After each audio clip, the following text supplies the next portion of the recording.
Partai-partai politik parlemen agar nomor urut peserta pemilu tidak diganti akhirnya diakomodasi oleh pemerintah. Namun bagi partai baru atau partai non-parlemen tetap harus mengikuti pengundian nomor urut di KPU. Peraturan pemerintah pengganti Undang-Undang Nomor 1 Tahun 2022 membawa sejumlah perubahan dalam tahapan pemilu 2024. Salah satu yang menjadi hangat adalah nomor urut partai politik peserta pemilu 2024. Dalam Perpu Nomor 1 Tahun 2022, partai politik yang sudah punya kursi di parlemen diberi pilihan.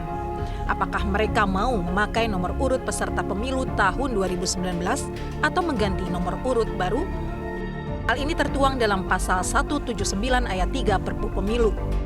Tetapi KPU tetap akan melakukan pengundian nomor urut melalui rapat pleno untuk mengakomodasi partai politik baru atau partai peserta pemilu tahun 2019 yang tidak punya kursi di parlemen dan partai parlemen yang ingin mengganti nomor urut. Jadi ada 3 kategori ya. Yang pertama, partai politik yang punya kursi di DPR RI, itu nomor urutnya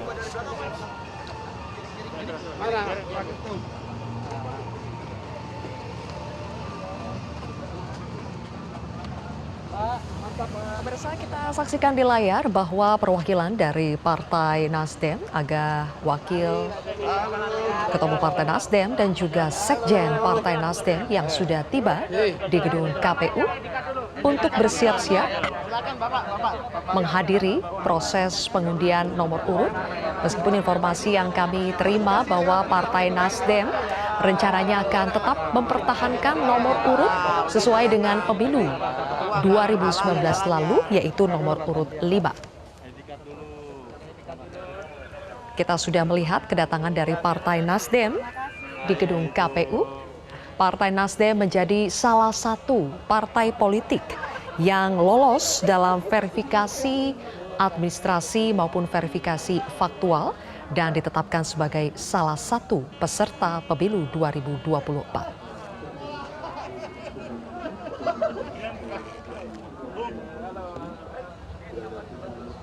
Berapa mulai nih?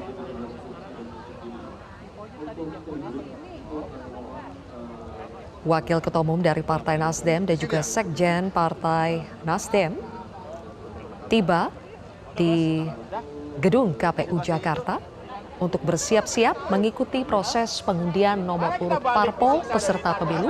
Dan tadi juga disampaikan oleh rekan kami, Andromeda Arizal, bahwa nantinya masing-masing perwakilan dari partai yang lolos pemilu 2024 akan diberikan kesempatan untuk menyampaikan pidato.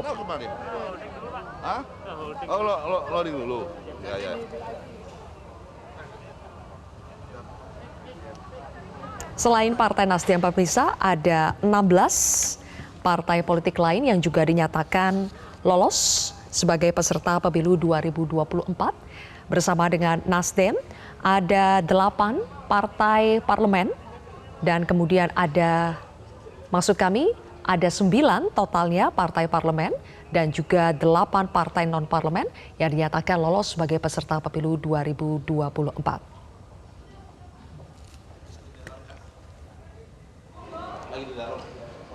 Assalamualaikum. Baik, pemirsa, hari ini KPU menggelar rapat pleno penetapan parpol peserta pemilu 2024. Apa saja catatan selama proses verifikasi dan penetapan parpol peserta pemilu dan apa saja perubahan dalam pemilu 2024 mendatang yang perlu disoroti? Saya akan membahasnya bersama dengan mantan komisioner KPU, ada Ilham Saputra. Selamat malam, Pak Ilham. Selamat malam, Mbak Zelvi. Baik, Pak Ilham, pertama saya ingin minta komentar Anda. Hari ini KPU telah menetapkan ada 17 parpol yang eligible ya untuk mengikuti pemilu 2024. Kemudian ada 1 partai non-parlemen yaitu Partai Umat yang dinyatakan tidak memenuhi syarat. Apakah sejauh ini Anda melihat proses yang sudah dilalui KPU untuk sampai pada proses penetapan parpol peserta pemilu sudah berjalan dengan transparan dan mengikuti kaedah-kaedah yang ada? Baik, terima kasih Mbak Zelvi. Pertama saya ingin mencatat atau menggarisbawahi terkait dengan pelaksanaan verifikasi terhadap partai politik yang tidak ada di parlemen sesuai dengan ketentuan undang-undang.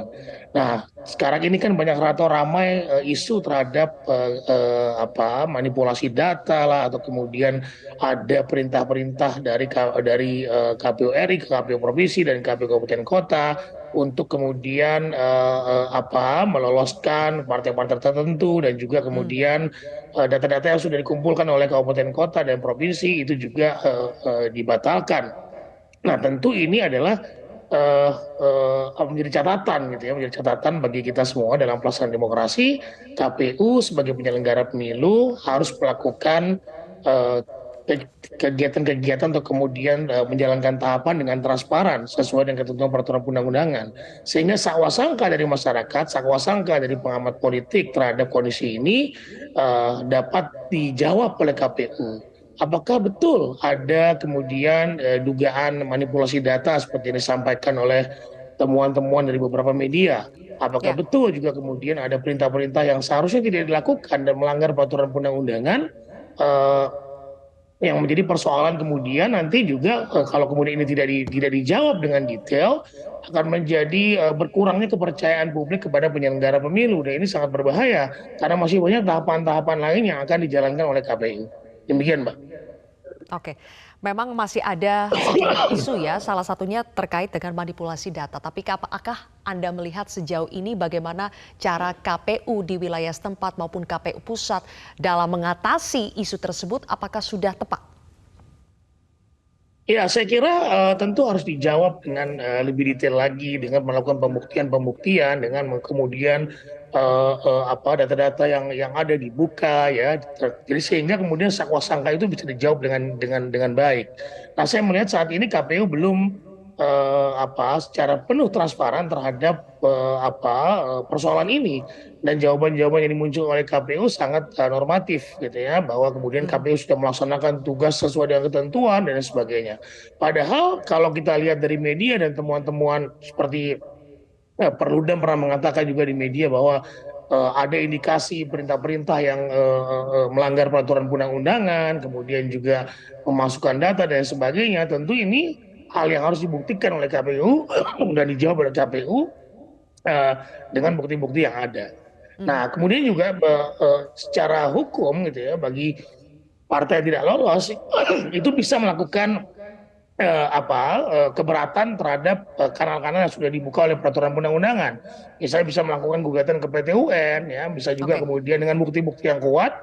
Nah, partai-partai yang tidak lolos juga bisa melakukan tindakan seperti yang diatur dalam peraturan perundang-undangan. Mhm. Baik, Pak Ilham, kita tahan dulu, kita harus jeda terlebih dahulu pemirsa. Breaking News Metro TV masih akan kembali sesaat lagi. Kita tahu sekarang sudah diterbitkan ya Perpu Pemilu nomor 1 tahun 2022. Menurut Anda, apakah memang urgen untuk mengeluarkan atau menerbitkan Perpu ini? Ya, sebetulnya Perpu ini kan dibuat karena ada pemekaran daerah otonomi baru (DOB) di daerah Papua. Ada Papua Selatan, Papua Tengah, Papua Pegunungan, dan juga ada Papua Barat Daya yang merupakan pecahan dari Papua Barat.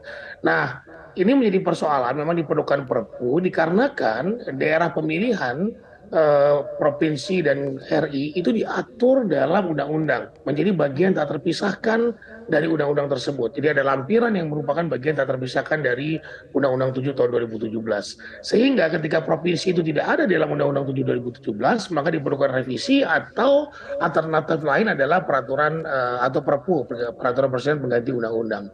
Nah, itu yang kemudian menjadi alasan kenapa kemudian Perpu itu dibuat. Selain juga ada pembentukan KPU di daerah-daerah tersebut yang harus dilakukan oleh KPU RI dalam waktu tertentu, dan juga tentu kalau sebetulnya Mbak Zelvi, kalau kemudian dapil ini diserahkan kepada KPU Republik Indonesia seperti dilakukan pada pemilu 2004, tidak perlu ada lagi sebetulnya perpu-perpu seperti ini. Ya, pertama, kemudian kalau ada daerah otonomi baru, KPU bisa langsung membuat sesuai dengan peraturan perundang-undangan bagaimana membuat daerah pemilihan sesuai dengan prinsip-prinsip yang diatur dalam peraturan perundang-undangan. Oke. Kemudian tidak perlu ada perpu gitu ya. Tetapi sekarang kan sejak tahun 2017 di Undang-Undang 7 2017 KPU hanya diberikan kewenangan untuk membuat dapil DPRD kabupaten dan kota. Sehingga memang ketika ada daerah otonomi baru di level provinsi diperlukan adanya perpu kan tidak diatur dalam Undang-Undang 7 tahun 2017. Nah, hal baru lain yang menurut saya agak kurang tepat adalah adanya diperbolehkannya atau kemudian diperbolehkannya partai politik lama menggunakan nomor lama pada pemilu Ya. 2019 lalu. Sementara Mhm. partai politik baru diundi untuk mendapatkan nomor baru pada pemilu 2024 yang akan datang. Nah, tentu Mhm. ini ada semacam ketidakadilan bagi partai-partai baru yang baru saja mengikuti proses kontestasi pada pemilu 2024 yang akan datang. Jadi Mhm. sebetulnya Perpu ini tidak terlalu banyak mengatur tentang hal-hal yang sangat krusial, tetapi memang diperlukan Perpu ini karena tadi alasan-alasan tadi yang saya sampaikan. Ya, baik. Pak Ilham, berarti kan sebetulnya partai parlemen ini seolah-olah memiliki privilege ya untuk mempertahankan nomor urut lama mereka. Kalau menurut Anda sebetulnya apakah ini memang pasal yang dimasukkan untuk sebagai bentuk akomodasi terhadap partai parlemen atau memang ada kepentingan besar yang akan berpengaruh pada proses pemilu sehingga ini harus dimasukkan sebagai salah satu pasal dalam Perpu? Saya juga mungkin bisa seperti itu, Mbak Jevi ya. Tetapi saya tidak melihat bahwa ada substansi itu diatur dalam undang-undang dalam Perpu ini. Karena Undang-Undang 7 2017 sebetulnya sudah mengatur bagaimana kita mengundi kembali partai-partai baru, baik yang ada di parlemen maupun yang non parlemen, baik yang kemudian terlibat dalam verifikasi faktual maupun verifikasi administrasi. Nah, sebenarnya sudah ada di Undang-Undang 7, tetapi kemudian ketika ada peluang Perpu ini Ah, di sini. dibuat karena ada daerah otonomi baru, nah ini pasal juga dimasukkan gitu kan, padahal sama sekali tidak krusial harus diatur dalam Perpu persoalan ini. Tapi kemudian karena desakan dari partai-partai Oke. yang ada di parlemen sehingga muncullah pasal ini yang kemudian memperbolehkan partai-partai yang ada di parlemen untuk menggunakan nomor lamanya. Baik. Oke, terima kasih Pak Ilham Saputra sudah bergabung bersama kami dalam Breaking News Metro TV hari ini.